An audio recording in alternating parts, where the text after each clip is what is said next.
한 주간 잘 지내셨습니까? 어제 또 예식장에서 우리 성도님들 뵀었는데요.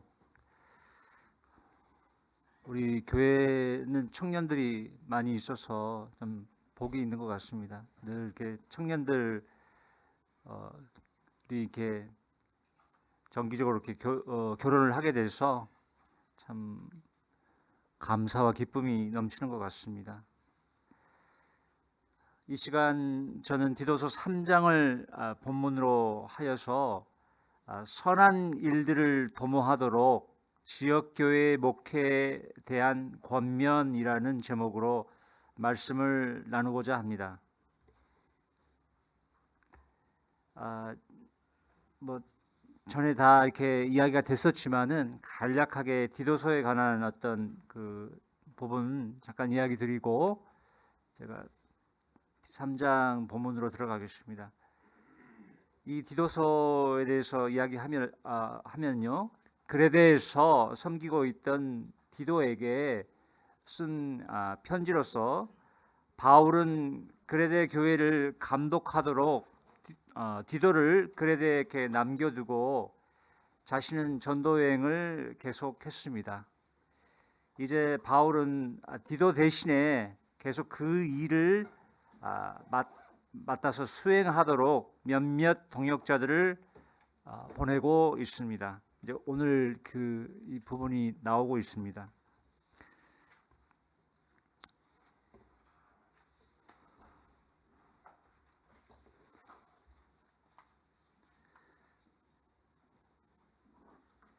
첫째로 이제 본문으로 들어가겠습니다.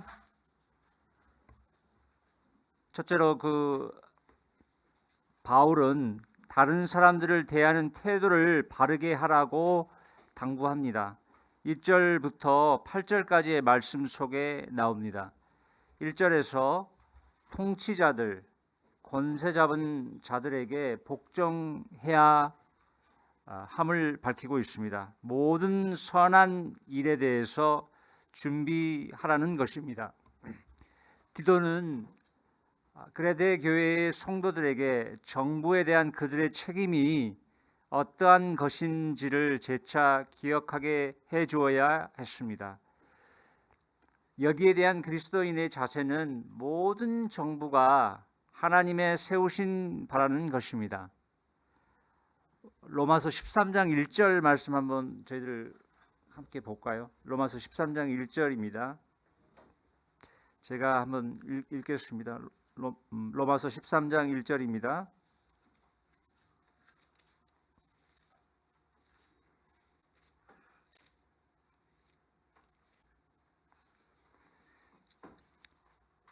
각 사람은 위에 있는 권세들에게 복종하라. 권세는 하나님으로부터 나지 않음이 없나니 모든 권세는 다 하나님께서 정하신 바라. 통치자가 개인적으로 또 하나님을 알면 정말 복이겠지만은 하나님을 모르는 사람일 수도 있습니다. 하나님을 모르는 사람이라고 해도 그는 공식적인 지위에 있어서 주께 기름 부음을 받은 자이고요. 그에 상응하는 존경을 받아야 합니다. 그리스도인들은 통치자와 그 권세 잡은 자들에게 복종해야 합니다. 그러나 만일 정부가 하나님께서 정하신 어떤 정도, 어떤 분수를 넘어서 믿는 자들어 하나님을 불순종해라고 명령을 한다면은 만약에 그렇게 명령을 한다면 믿는 자는 사도행전 5장 29절에 사람보다 하나님을 순종하는 것이 마땅하니라는 어떤 그런 원칙에 입각해서 명령을 거부해야 합니다. 만일 처벌을 받는다면은 온유하게 처벌을 견뎌야겠지요. 믿는 자는 반국가적인 어떤 반란 행위에 결코 가담해서는 안 되고요. 폭력으로 국가를 전복시키려 해서도 안 될 것입니다. 또한 그 본문에 나오는 그 모든 선한 일에 대해 준비하라는 것에 대해서 좀 더 생각해 보도록 하겠습니다. 에베소서 2장 8절로부터 10절까지의 말씀을 저희가 보게 되면요, 제가 한번 쭉 읽어보겠습니다. 안 찾으셔도 되겠습니다. 워낙 유명한 말씀이고요. 너희는 그 은혜에 의하여 믿음으로 말미암아 구원을 받았으니 이것은 너희에게서 난 것이 아니요 하나님의 선물이라. 행위에서 난 것이 아니니 이는 누구든지 자랑하지 못하게 함이라. 우리는 그가 만드신 바라 그리스도 예수 안에서 선한 일을 위하여 지으심을 받은 자니 이 일은 하나님이 전에 예비하사 우리로 그 가운데서 행하게 하려 하심이니라. 여기서 하나님의 은혜를 통해서 구원받았음을 밝히고 있습니다. 그 선물로 구원을 받았다는 것이지요. 우리의 어떤 선행으로 구원받은 것이 아닌 것입니다. 그리고 이어서 구원받은 것은 선한 일을 위한 것임을 알 수가 있습니다. 결국 우리가 하나님께서는 우리를 구원을 통해서 선한 일들을 하도록 그렇게 의도하셨다는 것입니다. 이곳 디도서 3장에서는 선한 일을 힘쓰다는 표현이 3번 나오고 있습니다. 1절에서 나오고요, 또 8절 그리고 14절에 등장합니다. 14절에서는 이제 개역 개정에는 좋은 일에 힘쓰다라고 되어 있습니다. 2절에서 어느 누구에게도 악하게 말하지 말라고 하십니다. 평화로운 관계가 되도록 하라고 하시고요, 신사숙녀답게 행하라고 하십니다. 영어로는 제가 가지고 있는 영어 성경을 보니까는 젠틀이라는 표현이 되어 있습니다. 모든 사람에게 모든 겸손을 보여야 한다고 말씀합니다. 3절로부터 7절까지의 말씀에서요, 구원받기 이전에 우리의 상태와 우리 구원의 본질과 구원받은 이후에 우리의 상태가 등장하고 있습니다. 우리도 전에는 어리석었습니다. 지혜 있는 자들이 아니었습니다. 지혜 있는 자들처럼 보였지만은 실상 그렇지 않았다는 것입니다. 불순종했습니다. 권위에 순종하지 않았습니다. 속임을 받았습니다. 속는 것 같지 않았는데 실상은 영적으로 속임을 받았던 것입니다. 여러 가지 정욕, 욕심과 쾌락을 섬겼습니다. 하나님을 섬기지 않았고요, 정욕, 그 욕심과 쾌락의 노예이었습니다. 악독과 시기 가운데 살았습니다. 다른 사람들을 대하는 그 내적인 모습이 그러했다는 것입니다. 미워하는 마음이 있었고요, 서로를 미워했습니다. 마찬가지로 다른 사람들을 대하는 내적인 모습이 그러했다는 것입니다. 4절 초반에 영어 성경으로는 그러나라는 그 반전의 접속사가 들어가고요, but이라는 그러나라는 그 접속사가 있고요, 한국어 개역 개정에는 3절 말미에 뭐뭐한 자였으나 이렇게라고 끝나고 있습니다. 이 반전이 이렇게 있는 거죠. 반전의 표현이 나오고 있습니다. 하나님의 구원의 역사하심이 전개되고 있습니다. 사람을 향한 우리의 구세주이신 하나님의 자비, 친절, 자비와 사랑이 나타나셨습니다. 이 부분에 대해 사도 요한은 요한일서 4장 9절 10절에서 다음과 같이 말씀합니다. 제가 이렇게 읽겠습니다. 찾지 않으셔도 되겠습니다. 하나님의 사랑이 우리에게 이렇게 나타난 바 되었으니 하나님이 자기의 독생자를 세상에 보내심은 그로 말미암아 우리를 살리려 하심이라. 사랑은 여기 있으니 우리가 하나님을 사랑한 것이 아니요 하나님이 우리를 사랑하사 우리 죄를 속하기 위하여 화목 제물로 그 아들을 보내셨음이라. 본문으로 돌아오겠습니다. 우리의 구세주이신 하나님 그분이 우리를 구원하셨는데요, 우리의 행한 바 의의 행위로가 아니라 오히려 그분의 긍휼하심, 그 자비하심을 따라서 구원하셨던 것입니다. 5절에서 성령님의 역사하심이 있었습니다. 어떠한 성령님의 역사하심이냐 하면요, 성령님의 그 중생의 씻음과 새롭게 하심으로 하셨던 것입니다. 하나님께서는 중생의 씻음으로 우리를 구원하셨습니다. 구원은 그 진실로 새로운 창조이고요. 여기서 새로운 창조는 목욕의 비유에서 나와 있습니다. 이는 주 예수님께서 제자들에게 거듭나는 데는 단 한 번 목욕하면 되지만 더럽혀지면 여러 번 씻을 필요가 있다고 가르치셨을 때 사용하신 비유와 동일한 것입니다. 요한복음 13장 10절을 보면은 확인할 수 있습니다. 이것은 물로 몸을 씻는 것이 아니라 하나님의 말씀으로 도덕적인 씻음을 받는 것을 의미합니다. 요한복음 15장 3절을 보면 또 이렇게 내용을 확인할 수 있습니다. 우리의 중생을 가리켜 또한 성령의 새롭게 하심이라고 했습니다. 성령님께서는 놀라운 변화를 일으키십니다. 옛 사람에게 그 새 옷을 입히는 것이 아니라 새 사람을 새 옷 속에 집어넣는 역사를 하시는 것입니다. 성령의 새롭게 하심은 우리 신자들의 삶에 있어서 늘 이렇게 나타나는 것 같습니다. 성령께서 이렇게 우리의 마음이 이렇게 어렵거나 세상에 빠져 있고 할 때 또 때로 책망하시잖아요. 그렇게 하시고 우리가 또 회개케 하심으로 우리의 영을 새롭게 하시는 것을 경험하게 됩니다. 6절에서 우리의 구세주이신 예수 그리스도를 통해 우리에게 풍성하게 성령님을 부어주셨습니다. 여기서 삼위일체 하나님의 역사하심이 나오고 있습니다.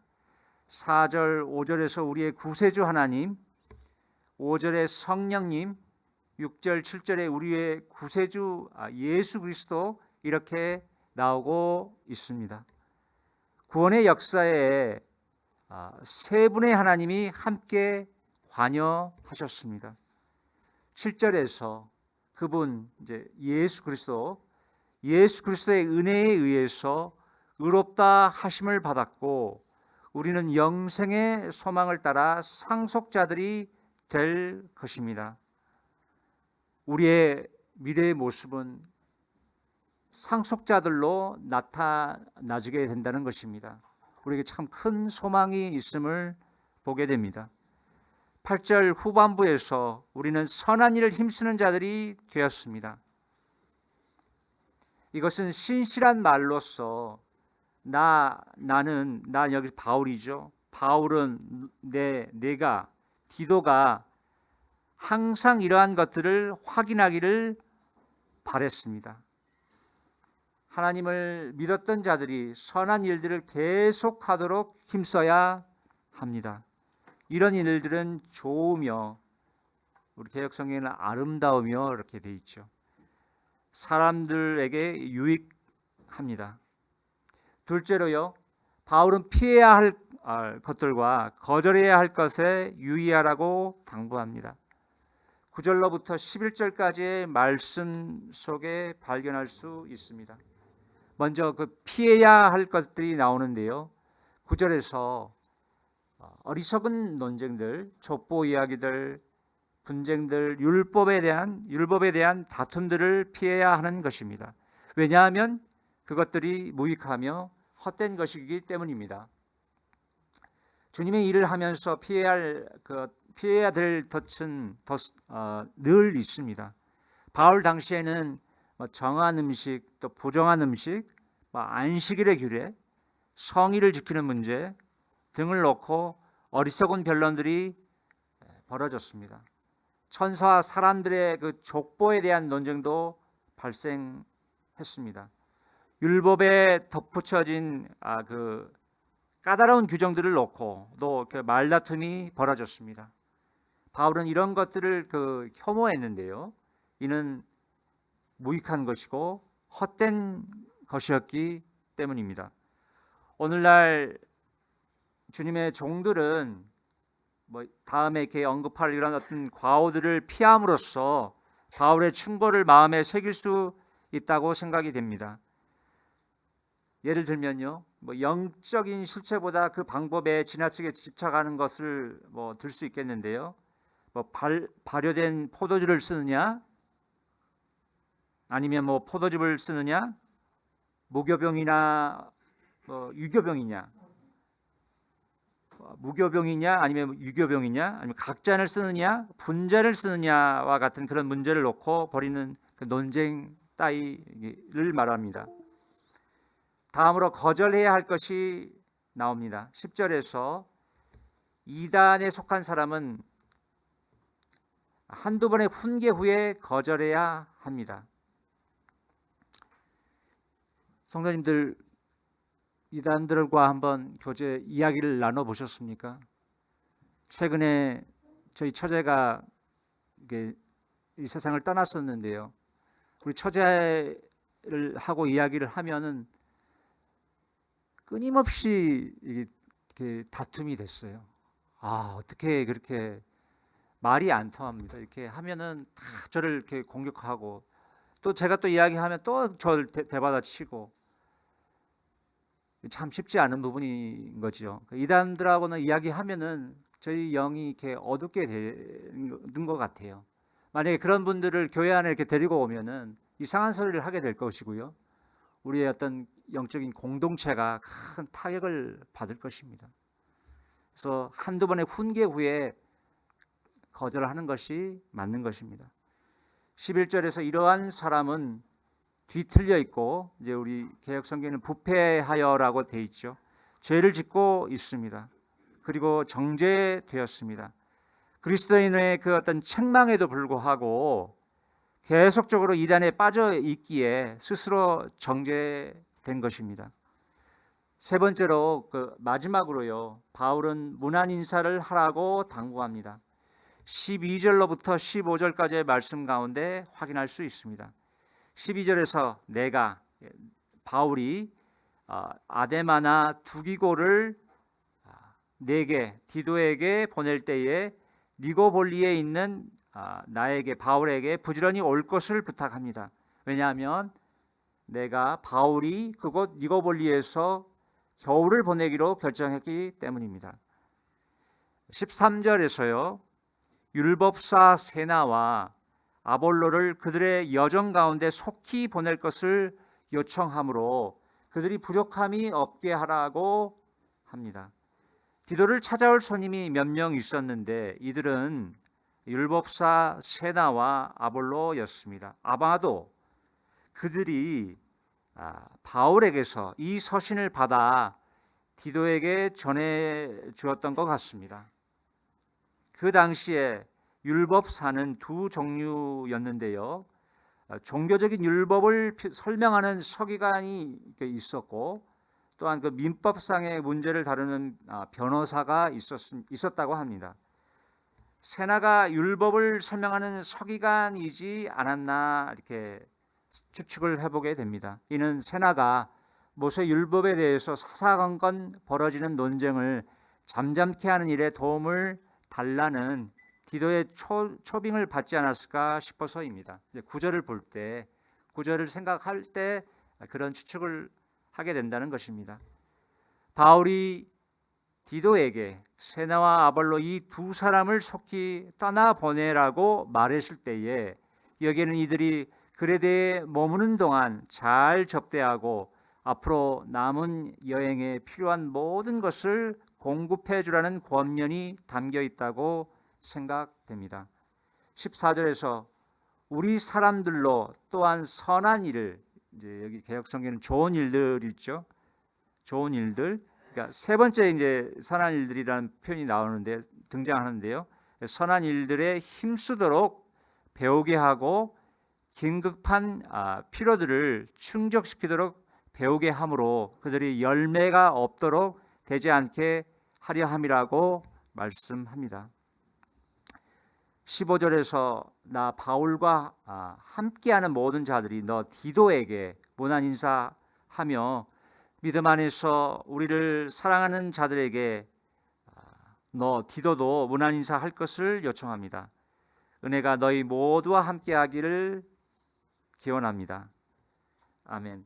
그래서 바울이 이 서신을 보냄으로 이 지역교회 그 목회를 할 때 우리 성도들이 선한 일에 힘쓸 수 있도록 격려하고 애쓰는 그런 일들을 이렇게 할 때 도움을 줬다라고 생각합니다. 이상입니다.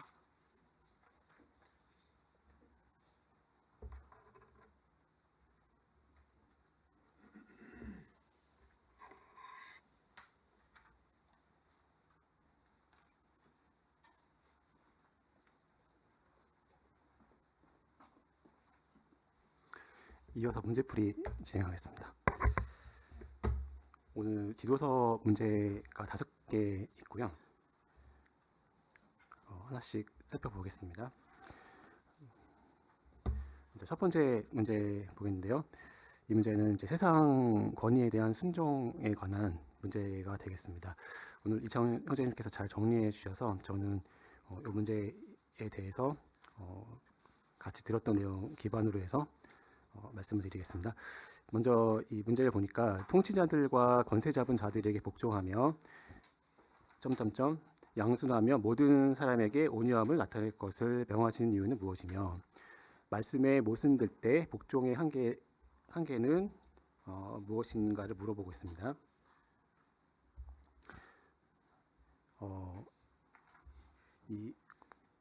여기서 지금 이러한 복종 또는 본문에는 순종이라는 단어와 복종이라는 단어가 2번 언급이 되더라고요. 그런데 그 대상이 있을 것 같은데 누구한테 복종을 하라고 본문에서 말씀을 한 거냐 보면 이제 여기에 통치자들과 권세 잡은 자들 이렇게 되어 있다 보니까 이제 세속 정부 또는 뭐 세상의 정부에 대한 그 권위를 인정해 주어야 된다 이런 말씀으로 이해가 될 수 있을 것 같습니다. 또 그 교회 밖에 일반적인 사회에서의 어떤 질서를 지키는 것까지도 포함될 수 있지 않을까 이렇게 생각이 되는데요. 이제 여기서 하나 좀 주의하거나 고려해야 될 부분이 있다면은 이 세속 정보라는 의미, 세상 정보를 어디까지로 볼까 하는 부분이 좀 생각을 해볼 수 있는데요. 이게 이제 좀 스펙트럼이 있는 것 같아요. 한쪽 끝에서 저쪽 끝까지 이렇게 있는데 어떤 분들은 이게 이제 단순히 질서 유지를 위해서 우리 복음 전하기 위해서 하는 거다 이렇게 보시는 분들이 대부분이겠지만 또 어떤 분들은 이게 하나님의 통치의 부분적인 뭐 구현이다 이렇게 뭐 사회의 정의를 실현해야 된다 이런 식으로까지 양극단으로 이렇게 있어서요.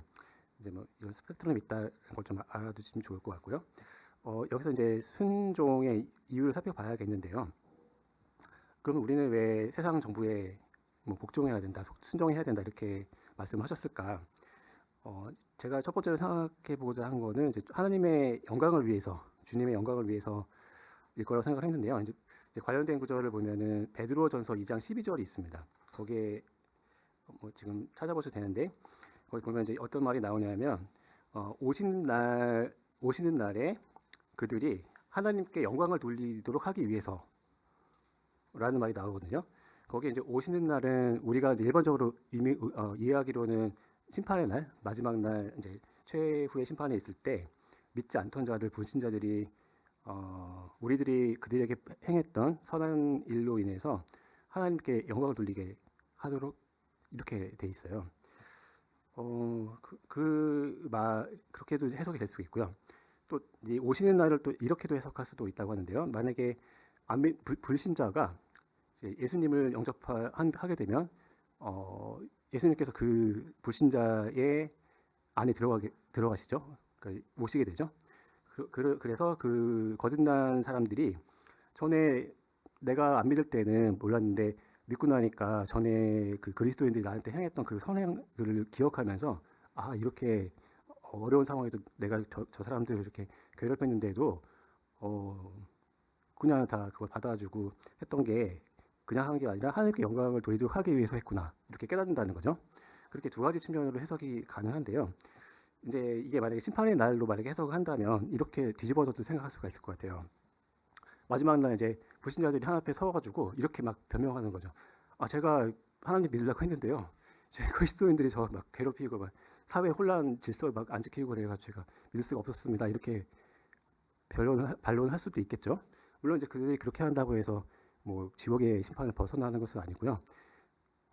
그래서 이제 뭐 그것 때문은 아니지만 그것 때문만은 아니겠지만 어쨌든 마지막 날에 그러니까 오시는 날에 불신자들도 하나님께 영광을 돌릴 수 있도록 하기 위해서 우리는 세상의 정부에도 순응하고 또 어떤 한계 내에서는 권위에 복종해야 된다 이렇게 생각이 듭니다. 그런 차원에서 봤을 때 이제 사회에서 어떤 무질서한 모습을 우리가 보이게 되면은 복음에 대해서 이제 사람들이 믿는다는 사람이 왜 저렇게 행동할까라고 하면서 복음을 믿지 않게 될 수도 있잖아요. 그래서 그런 어떤 신뢰도를 떨어뜨리지 않도록 하기 위해서 또 우리 사회에서 생활을 잘 해야 되고요. 또 다른 측면을 살펴보자면 성도의 삶이 복음을 드러낼 수 있도록 하기 위해서인데요. 우리가 이제 흔히 잘 이해하듯이 빛과 소금의 역할을 하기 위해서라고 이렇게 볼 수가 있고요. 또 이 부분도 또 생각해 볼게. 빛과 소금의 역할이 어디까지냐? 이것도 이제 사회 속에서 이제 교계에서 흔히 쓰는 표현이 선한 영향력이라는 표현을 자주 듣게 되거든요. 물론 이제 좋은 표현이고 좋은 말인데 이게 이제 또 잘못 오해가 되면은 이 땅을 좀 개혁해가지고 좀 개선해보자 이런 식으로 갈 수가 있고요. 이제 복음의 증인 그 반대편에 뭐 이제 그때 스펙트럼이겠는데 이제 올 땅 앞으로 오게 될 천년 왕국과 그 구원의 상속자로서 들어가기 위해서 그래서 복음을 전하기 위해서 한마디로 이렇게 두 가지로 이렇게 갈릴 수가 있고요. 그래서 이거는 앞에 좀 위에서 봤던 세속 정부를 어떻게 이해하는가 그거랑도 이렇게 밀접하게 연관이 돼 있다고 생각이 듭니다. 여기 뭐 어려운 뭐 신학적 용어는 말씀드리지 않겠지만 어쨌든 이렇게 스펙트럼이 있어갖고요. 우리 이제 형제 모임은 당연히 이제 복음의 증인된 삶을 중요시하고 있고요. 이제 반대편에 서신 교계 분들도 많이 있어요. 영향력 있는 분들도. 이제 이 정도까지만 하고 오늘 주제가 이게 아니니까요. 그래서 이제 순종과 복음의 내용을 더 살펴보자면 이제 단순히 보여지는 외적인 순종이 아니고 이제 1절에 보니까 선한 일에 준비된 태도를 갖고 있어야 된다 이렇게 말씀했고 또 2절에도 보면 우리는 비방하지도 않아야 되고요. 또 다투지 않아야 되고 관용한 모습과 또 온유한 모습으로 대해야 된다고 이렇게 말씀을 해주고 있습니다. 하지만 이제 이것도 어떤 한계가 정해져 있고요. 그 한계의 범위는 사도행전 5장 29절 말씀을 보시면 거기에 명확하게 되어 있는데요.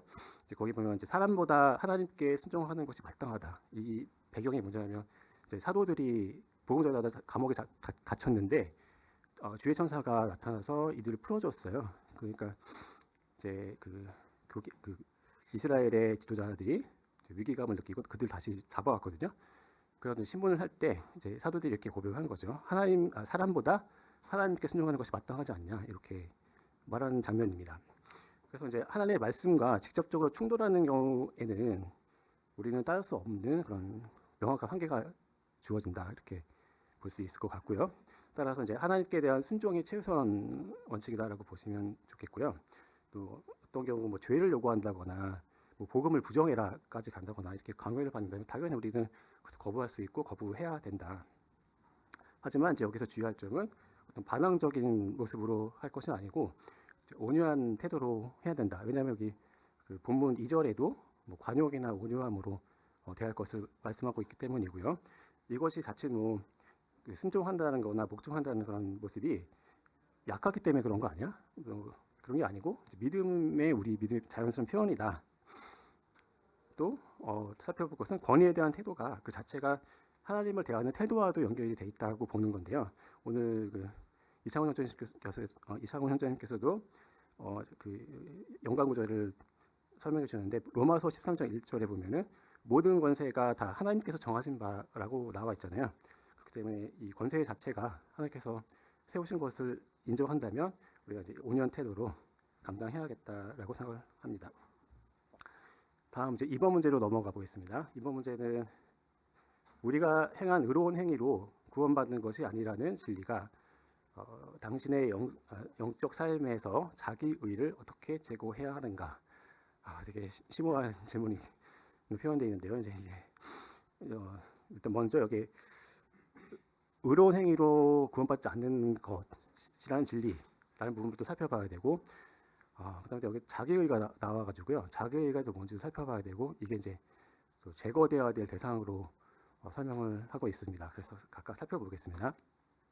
먼저 이제 그 구원의 방법에 대해서 처음에 언급이 돼 있어서요. 우리 본문에 보면은 오직 그의 긍휼하심을 따라 중생의 씻음과 성령의 새롭게 하심으로 구원을 받았다라고 이렇게 표현이 되어 있죠. 명확하게 나와 있습니다. 그의 긍휼, 즉 은혜 없이 안 되는 거고요. 중생, 즉 거듭남이죠.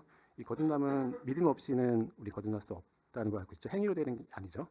또 성령께서 역사하지 않으신다면 우리가 거듭나 새롭게 될 수가 없습니다. 그래서 이 세 가지가 반드시 필요한 건데요. 그렇기 때문에 우리의 구원의 근거가 우리의 노력이나 어떤 우리의 행위에 있지 않다. 뭐 어떤 사람들은 종교적으로 열심을 냈고 또 도덕적인 노력도 했다라고 이렇게 근거를 댈 수 있습니다. 마지막 날 주님께서 이제 심판하실 때 불신자들이 심판대 앞에 섰을 때 이렇게 얘기하겠죠. 제가 얼마나 열심히 종교 생활을 했고 또 도덕적으로 얼마나 깨끗하게 살았는데 이렇게 저를 심판하십니까? 라고 하겠죠. 근데 행위가 근거가 아닌 이상 이들이 피해갈 방법이 없습니다. 우리 구원의 근거는 오직 그의 긍휼하심을 따라 중생의 씻음과 성령의 새롭게 하심으로 되었습니다. 그래서 이제 구원은 전적인 하나님의 은혜이고 또 오직 하나님의 긍휼에 의해서 됐다라는 게 이제 구원의 방법이 되겠고요. 그렇다면 여기에서 이제 나오는 자기의 셀프 라이처스니스라고 되어 있는데요. 이것이 무엇일까? 이것이 구원과 어떤 대척점에 있을까를 좀 살펴보겠는데요. 이제 자기의라는 것은 내가 의롭다라는 거잖아요. 쉽게 말하자면 그러니까 내가 남보다 낫다. 대표적인 예시가 성경에 있습니다. 누가복음 18쪽에 보면은 바리새인과 세리가 등장하는데요. 바리새인은 기도하면서 자기가 죄인들 같지 않았다. 또 그 중에 대표적인 세리를 꼽으면서 제가 세리 같지 않은 것에 대해서 감사하는 그런 기도를 하는 반면에 얼마나 그게 남보다 내가 낫다라는 의식일까요? 반면에 세리는 자기 죄를 자백하면서 주님 앞에 무릎 꿇는 그런 모습이 나오잖아요. 거기서 보면 이제 바리새인의 그 모습 자체가 이제 자기의를 나타내는 대표적인 사례라고 생각이 듭니다.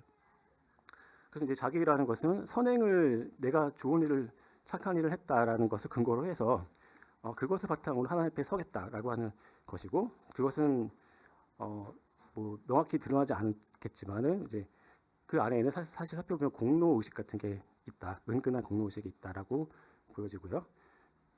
그렇기 때문에 이제 자기의라는 것이 구원과 반대점에 있다라고 보여지고요. 또 한 가지 측면은 구원 이후에도 볼 수 있는데요.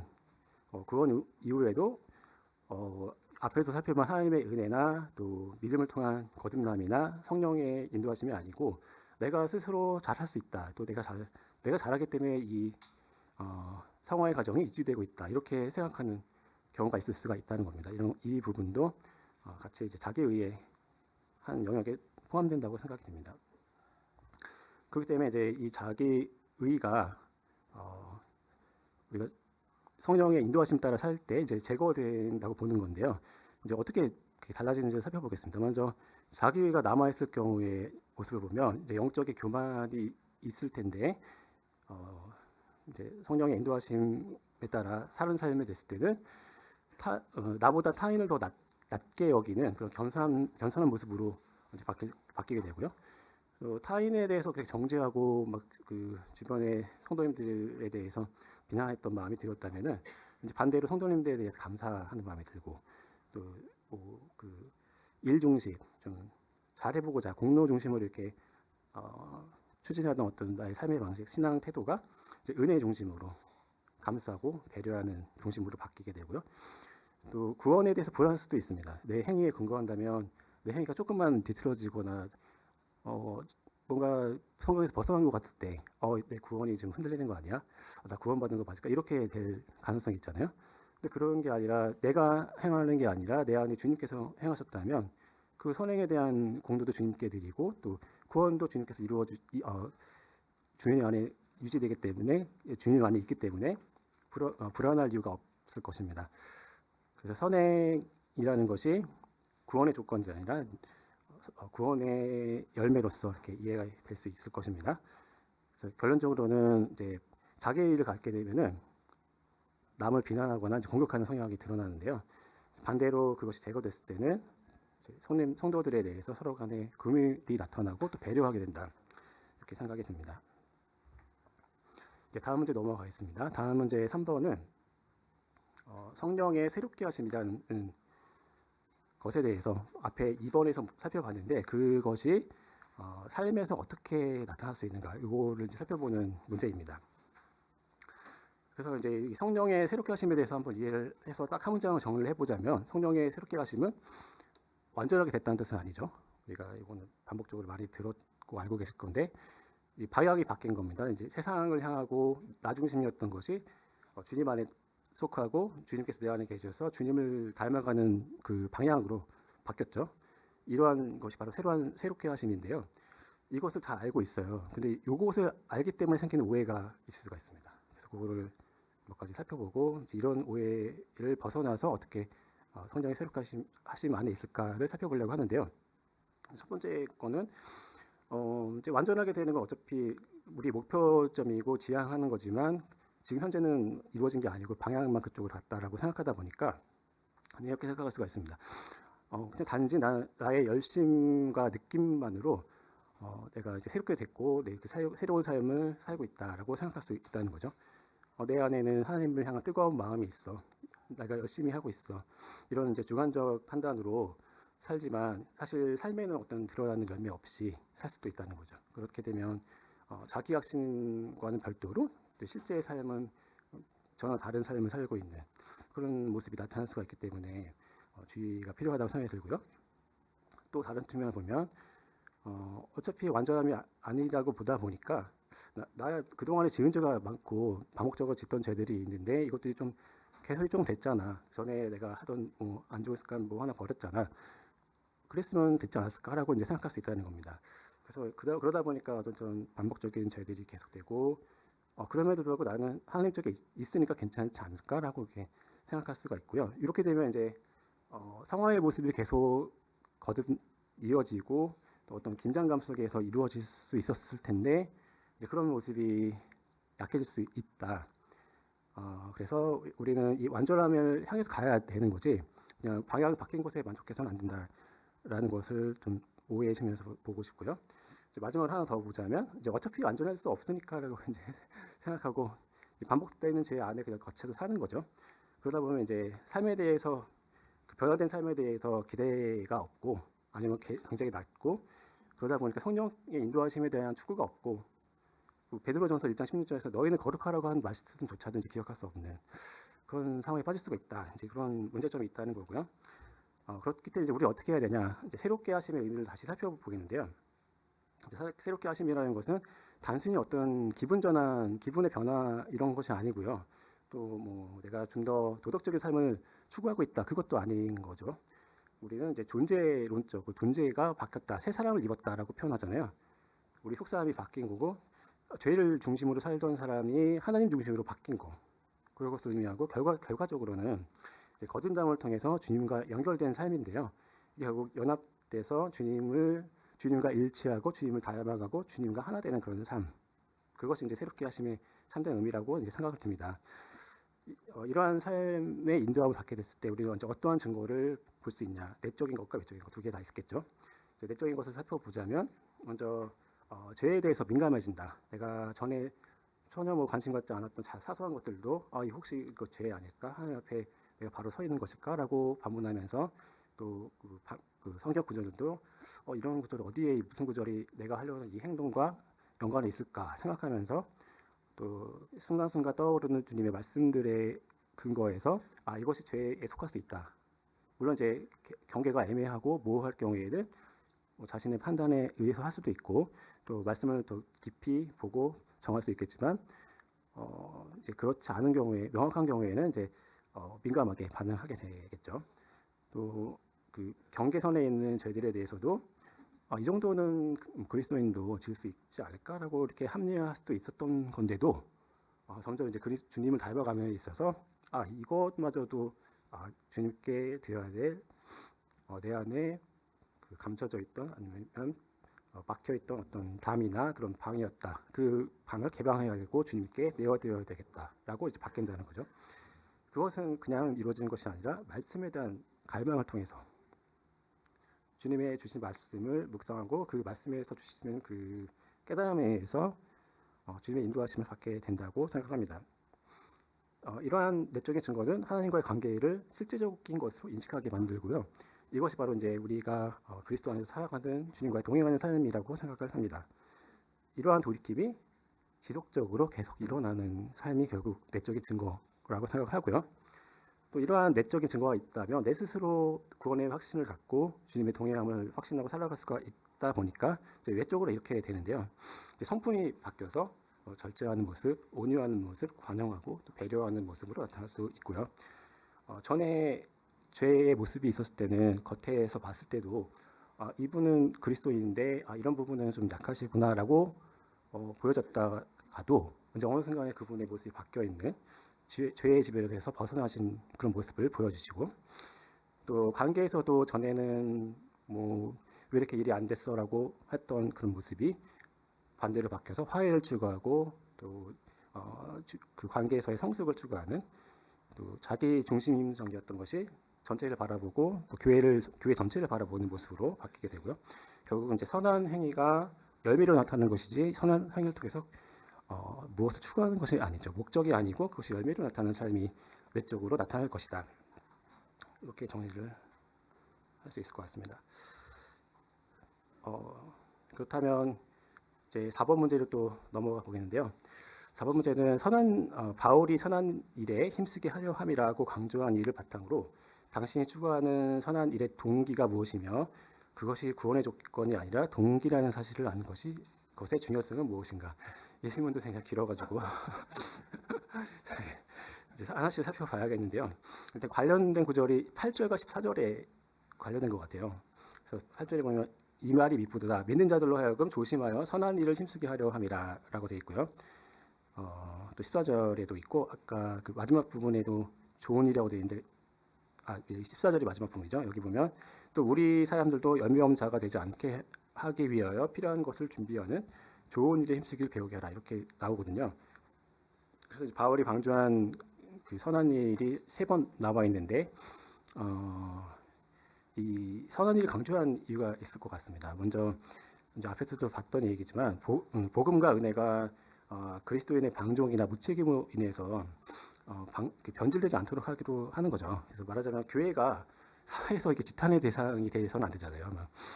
뭐 기독교를 어떤 무슨 뭐를 표현하는 방식이 또 있죠. 그런 그 비하의 용어로 사용돼서는 안 되겠고요. 혐오의 대상이 되서는 안 되겠습니다. 그리고 이제 실제적인 유익을 끼치기 위함인데요. 이 실제적인 유익에 있어서도 모든 사람에게 유익하다라고 본문에 나와 있거든요. 모든 사람이니까 그리스도인도 되겠지만 이제 뭐 불신자들도 되겠죠. 우리가 빛과 소금의 역할을 하면 우리가 좋은 일을 하는데 그게 세상에 좋은 개선의 효과가 없겠습니까? 근데 우리가 그 개선의 효과를 목적으로 사는 게 아니잖아요. 근데 그것을 바꿔가지고 우리가 사회의 개선을 위해서 사는 것처럼 살면 안 되잖아요. 그래서 그거는 반드시 잘 기억해야 하지만 어쨌든 우리가 선한 일을 살면 그 열매로서 실제적인 유익이 그리스도인에게도 있고 또 사회에도 있을 수가 있습니다. 그래서 이러한 삶이 열매 있는 삶인데요. 그 길을 가려면 우리가 그 씨 뿌린 자의 비유처럼 좋은 땅이 되어서 열매를 맺어야 되겠죠. 길가나 돌밭이나 가시떨기는 길가는 아예 시작도 안 했지만 돌밭이나 가시떨기는 시작은 했지만 열매가 그다음 없었잖아요. 30배, 60배, 100배의 열매를 맺기 위해서 그 열매 있는 신앙이 되도록 하기 위해서 우리 바울이 선한 일을 이제 강조하고 있다고 생각을 합니다. 그렇다면 이제 선한 일의 위치를 봐야 되는데 계속 이제 말씀드렸다시피 구원의 조건은 아니고 이제 구원의 결과다라는 게 이제 중요하고요. 이 말은 다른 말로 바꾸면 의롭다 하심을 입은 것이 선한 일 때문이 아니다라는 말이고요. 단지 은혜를 통한 결과고 열매다. 이것이 이제 선한 일의 위치고요. 그러면 우리가 이제 어떤 동기를 가지고 이런 선한 일을 하냐, 그걸 살펴봐야겠죠. 바른 동기가 있고 잘못된 동기가 있는데요. 바른 동기는 이제 감사함으로 하고 은혜에 반응해서 선한 일을 하는 거고요.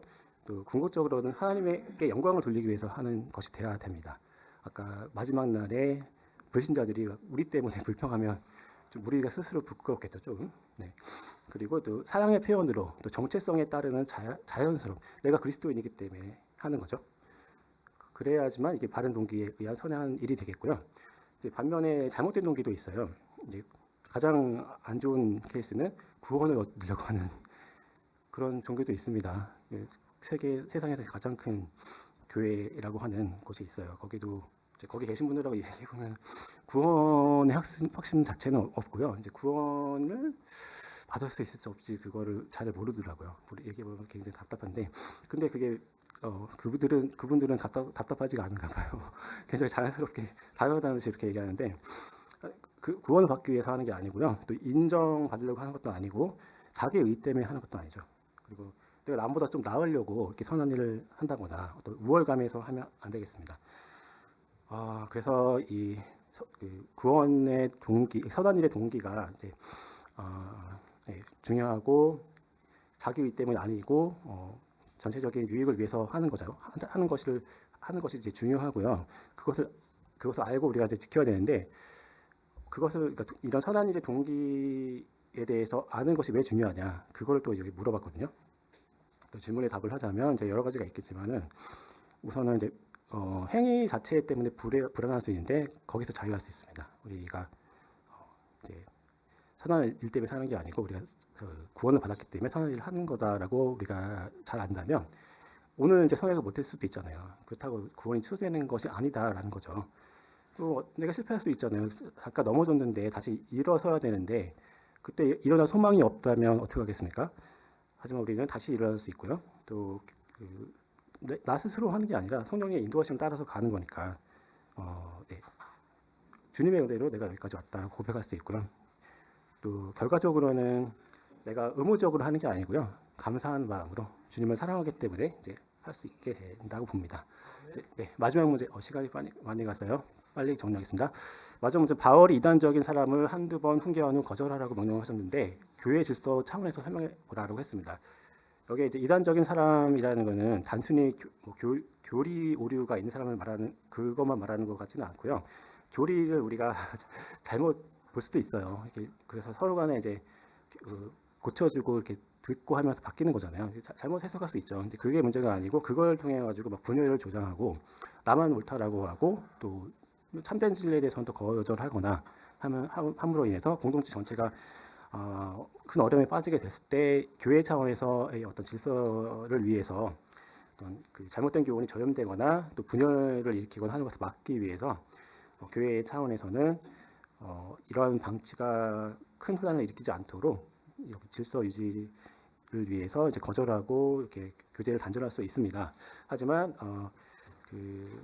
한두 번 훈계구에 거절하라고 했죠. 그것은 이제 즉각적인 배척이 아니라는 거죠. 바로 이게 어떤 단순히 교리적인 오류에 빠졌을 수 있어요. 그럴 때 이제 권면하고 그게 아닐 수 있다라고 알려주고 또 돌이킨다면, 충분히 돌이킨다면 그런 기회가 필요하고 또 돌이킨다면 같이 또 가는 거죠. 그렇지 않고 문제가 커졌을 때 이제 한두 번 훈계 후에 거절을 하라고 이렇게 이해할 수 있다고 생각합니다. 시간이 다 돼서 이제 여기까지 하고 마치겠습니다. 기도하고 마치겠습니다.